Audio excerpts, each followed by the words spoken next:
Hello, xin chào các bạn đã quay trở lại với review 5 phút.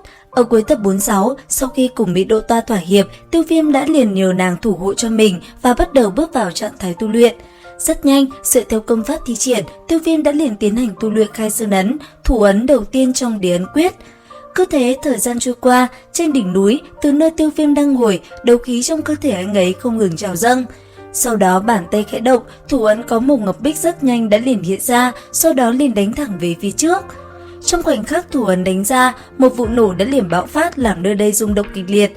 Tuy vậy, đây vẫn chưa phải là hoàn mỹ.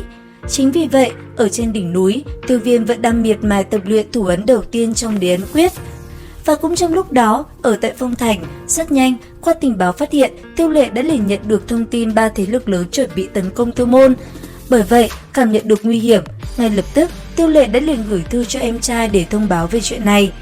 Bởi vậy, đang trong lúc tu luyện, Tiêu Viêm sau khi nhận được tin tức của Nhị Ca truyền tới, rất nhanh anh ấy đã liền cùng với Mỹ Đỗ Toa lên đường. Và trong lúc đó, ở tại sảnh nghị sự của Tiêu Môn, 3 tên thủ lĩnh của Thiên Âm Tông, La Sát Môn và Cuồng Sư Bang cũng đã có mặt. Lúc này, bầu không khí ở tại nơi đây vô cùng căng thẳng, đám người của 3 thế lực lớn cậy mạnh đang dồn ép Tiêu Lệ hết sức quyết liệt. Thế nhưng đáp lại, Tiêu Lệ vẫn không có chút nào nhún nhường. Bởi vậy, đấu khí trên người bạo phát, 3 người liền chuẩn bị lao tới tấn công Tiêu Lệ.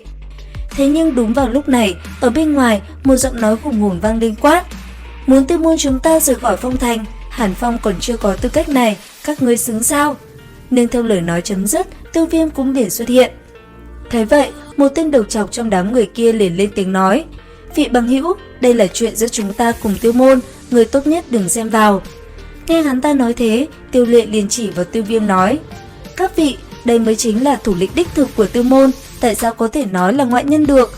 Ở bên cạnh, tiếp lời Tiêu Lệ, Tiêu Viêm liền nhìn đám người kia nói: "Các vị, tại hạ là Tiêu Viêm, mới gia nhập Hắc Vực, có chỗ nào đắc tội mong các vị bỏ qua."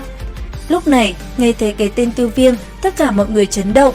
Họ biết cái tên này cũng chính là người khi trước đã lấy mạng Hàn Phong. Thế nhưng xét trên thực lực, đám người này hợp lực dư sức để giữ chân Tiêu Viêm, còn những người còn lại họ cũng dư sức chiến đấu với Tiêu Môn một trận. Bởi vậy, sau một hồi trao đổi, đám người kia rốt cuộc cũng bộc lộ ra mục đích của mình. Ngay lập tức, bọn họ cũng liền có ý định động thủ. Tuy nhiên, cũng đúng vào lúc đó, Mỹ Đỗ Toa lại đột nhiên xuất hiện, sau đó chậm rãi bước vào bên trong làm mọi người sợ hãi vô cùng. Sự xuất hiện của đấu tông cường giả khiến đám người kia như á khẩu. Hướng về Tiêu Viêm, một tên đã liền hành lễ sau đó nói: "Các hạ, 3 người chúng ta thật sự không có mắt, hôm nay mạo phạm, thỉnh cầu Tiêu Môn môn chủ đừng để trong lòng." Nói xong, 3 người này cũng liền cáo từ và định rời đi. Thế nhưng, Tiêu Viêm đang ngăn bọn họ lại. Sau đó, anh ấy cũng nói cho 3 người biết, hiện tại mình chuẩn bị tiến đánh Vân Lam Tông, bởi vậy cần 3 người trợ giúp một tay.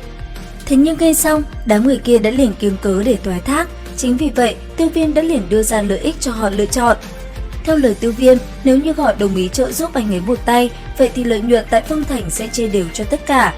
Không những vậy, sau khi cuộc chiến kết thúc, mỗi người còn nhận được thêm một viên hoàng cực đan, lục phẩm đan dược đỉnh phong đi kèm. Có thể nói, đây là một món hời rất lớn. Và để chứng minh mình là luyện dược sư, Tiêu Viêm đã liền triệu hồi ra hỏa diễm của mình. Chứng kiến chuyện này, đám người kia kinh ngạc, và tất nhiên, trước lợi ích mà Tiêu Viêm mang lại, bọn họ đã không từ chối. Cuối cùng, bàn chuyện một chút, sau đó nói lời từ biệt, 3 người kia dẫn theo nhân mã cũng liền rời đi khỏi nơi này.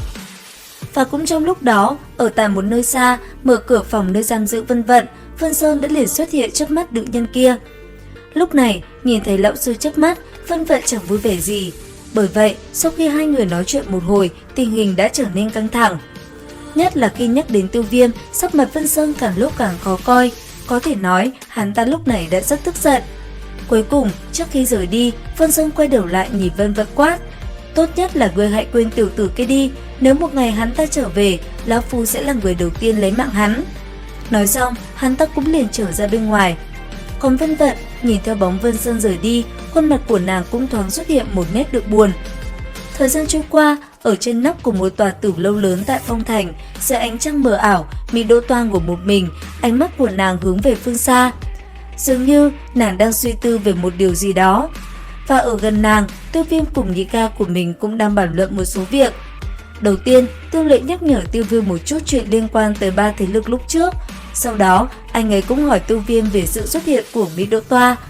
Và đáp lại, Tiêu Viêm cũng liền nói nhị ca an tâm, hiện tại nàng đã không truy sát mình nữa.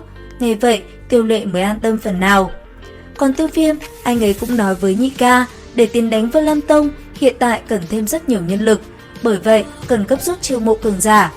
Chưa hết, Tiêu Viêm sau đó còn nhờ Tiêu Lệ một việc, đó là tìm kiếm một vài loại đan dược còn thiếu để mình khôi phục linh hồn cho Dược lão. Nghe vậy, Tiêu Lệ cũng liền đồng ý. Sau đó, hai người bắt đầu tâm sự với nhau về chuyện trong Tiêu gia. Lúc này, nghĩ đến gia đình, Tiêu Lệ buồn bã vô cùng. Mối thù với Vân Lam Tông còn chưa trả được, bản thân đã cận kề sinh tử. Không những vậy, cha mình còn bị mất tích, không biết hiện tại đại ca ở Gia Mã Đế Quốc còn đồn không nữa. Tất cả làm Tiêu Lệ như suy sụp. Bởi vậy ở bên cạnh, Tiêu Viêm đã liền tiến lại gần và an ủi nhị ca của mình. Tuy vậy, Tiêu Viêm lúc này cũng buồn không kém. Và cũng trong lúc hai người nói chuyện, ở tại phương xa, đại ca của họ cũng đang rơi vào trầm lặng. Nhìn qua cửa sổ, anh ấy trầm tư, cơ thể như bất động tại chỗ. Thời gian trôi đi, ở trong phòng của mình, Tiêu Viêm rất nhanh đã liền bắt tay vào quá trình luyện chế đan dược. Nhanh chóng triệu hồi ra bích lục hỏa diễm, Tiêu Viêm liền quán chú nó vào trong dược đỉnh và bắt đầu luyện hóa dược liệu. Thời gian trôi qua, dược liệu bên trong dược đỉnh rất nhanh đã thành hình. Tới cuối cùng, Tiêu Viêm cũng thành công luyện chế phục linh tử đan cho Hải lão. Thế nhưng ngay lúc đó, Tiêu Viêm lại bất ngờ phát hiện dược đỉnh còn có thể che giấu khí tức khi lục phẩm đan dược thành hình. Trầm ngâm một lúc, Tiêu Viêm liền tiếp tục việc luyện chế của mình. Thời gian trôi qua, Tiêu Viêm cuối cùng cũng hoàn thành xong.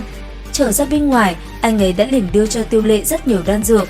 Bởi vậy, cầm nó trong tay, Tiêu Lệ rất nhanh liền mang đi tiêu thụ. Thế nhưng, những loại đan dược phẩm chất cao cái giá không hề nhỏ. Chính vì vậy, Tiêu Viêm đã liền nói Tiêu Lệ chuẩn bị một cuộc đấu giá.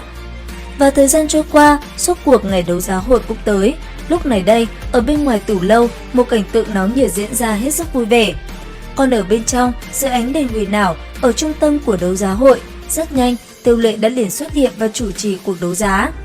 Thế nhưng khi thanh âm Tiêu Lệ vừa vang lên, ở trên đài cao, Kim Ngân nhị lão đã liền cất lời nói: "Tiểu tử, ngươi nói thủ lĩnh chân chính hiện thân đi. Nếu như ngươi thật sự là thủ lĩnh Tiêu môn, vậy thì hôm nay đấu giá hội này cũng không cần cử hành rồi." Lời nói vừa dứt, không khí trong phòng đấu giá cũng trở nên ngột ngạt vô cùng. Thế nhưng trong sự ngột ngạt đó, thanh âm Tiêu Viêm đã liền vang lên nói: "Hai vị, nếu Hàn Phong bỏ mạng trong tay ta, như vậy ta tới thu chế lợi phẩm tại địa phương này có gì là không thể." Nương theo lời nói chấm dứt, cỗ khí tức nồng đậm từ người Tiêu Viêm cũng liền tỏa ra, làm mọi người chấn động vô cùng. Sau đó, chậm rãi bước ra, bóng dáng Tiêu Viêm cũng liền xuất hiện trong hội đấu giá, làm mọi người không khỏi kinh ngạc. Đến đây thì hết tập 47/5 đấu phá thương khung. Xin chào và hẹn gặp lại các bạn ở những video tiếp theo.